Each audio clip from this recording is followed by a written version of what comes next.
एक बार फिर से स्वागत है ज्ञान लाइट चैनल में। जब बेलपत्र को भगवान शंकर जी की शिवलिंग पर चढ़ाते हैं तो वह बेलपत्र एक बेलपत्र नहीं रह जाता, बल्कि वह एक भगवान शंकर जी का प्रसाद बन जाता है, जो कि असाध्य बीमारी को दूर करने में, आपकी पीड़ा को हरने में, जीवन में समस्या को दूर करने में बाध समर्थ बांध और भगवान का प्रसाद बन जाता है। वह आपके लिए अमृत जैसा बन जाता है। तो शिवलिंग पर नित्य आप बेलपत्र चढ़ाते हैं, तो शिवलिंग पर चढ़ा हुआ बेलपत्र खाने से क्या फायदा मिलता है?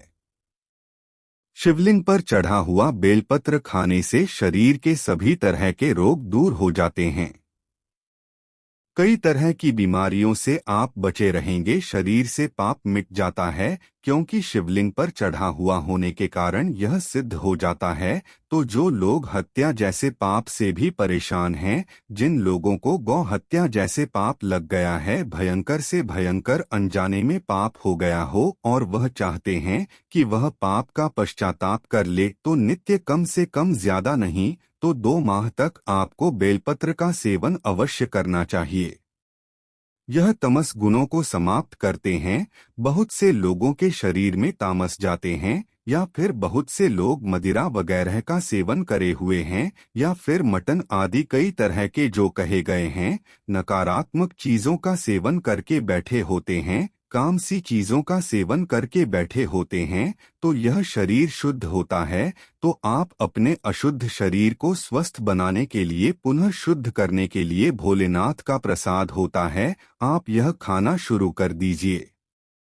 बेलपत्र खाना शुरू कर देते हैं तो आपका फिर दुर्भाग्य सौभाग्य में बदल जाता है। आपकी किस्मत, आपकी तकदीर फिर आपके अनुरूप ही चलती है। इसके बाद आयुर्वेद में कहा जाता है कि बेलपत्र खाने से रक्त साफ होता है। अगर रक्त संबंधित कोई बीमारी है तो नित्य 5 बेलपत्र खाइए। 5 बेल आप एक साथ में शुरू में नहीं खा पाते हैं, तो धीरे धीरे आप इनका जो है सेवन बढ़ा सकते हैं।